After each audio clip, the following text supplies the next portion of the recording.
నిర్మల్ జిల్లా బైన్సాలో డీజే శబ్దాలకు పలువురు అస్వస్థతకు గురయ్యారు.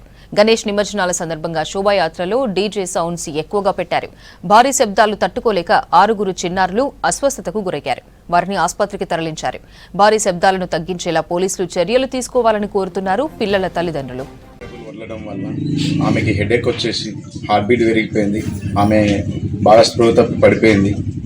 బాగా ఘోరంగా ఇలాంటి సౌండ్ పెట్టడం వల్ల చిన్న పిల్లలకి బాగానే ఇబ్బంది కూడా జరిగింది. ఇలాంటి పిల్లలు కూడా కొందరికి ఇక్కడ ఈ గల్లీలో జరిగింది. ఎందుకు చేస్తున్నారో తెలియదు. అది వాళ్ళ ఇష్టమా? అది కాదు కదా. ఎవరిది వాళ్ళు పెట్టుకోండి. ఇంకోరి పైన రుద్దకండి, ఇంకోరికి ఇబ్బంది పెట్టకండి.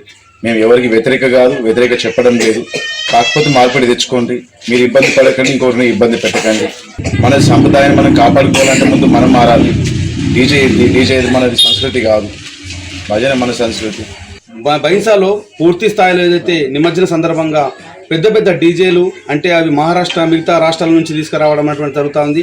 ఆ డీజేలను చూస్తే అసలు తట్టుకునే పరిస్థితి లేదు. కనీసం అక్కడ డాన్స్ చేద్దామనేటువంటి అవకాశం కూడా లేదు. కనీసం నిలబడేటువంటి అవకాశం కూడా లేనటువంటి డీజేలు అనేటువంటి రావడం తెప్పించడం మనకు జరిగింది.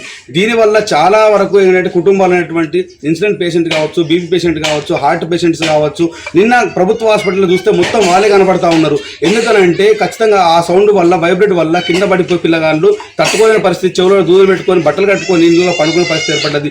ఇది ఖచ్చితంగా యువకులు అనేటువంటి ఖచ్చితంగా అర్థం చేసుకోవాల్సిన అవసరం ఉంది. యువత మనం అర్థం చేసుకొని ముందుకు వెళ్తేనే మన భవిష్యత్తు ఉంటుంది.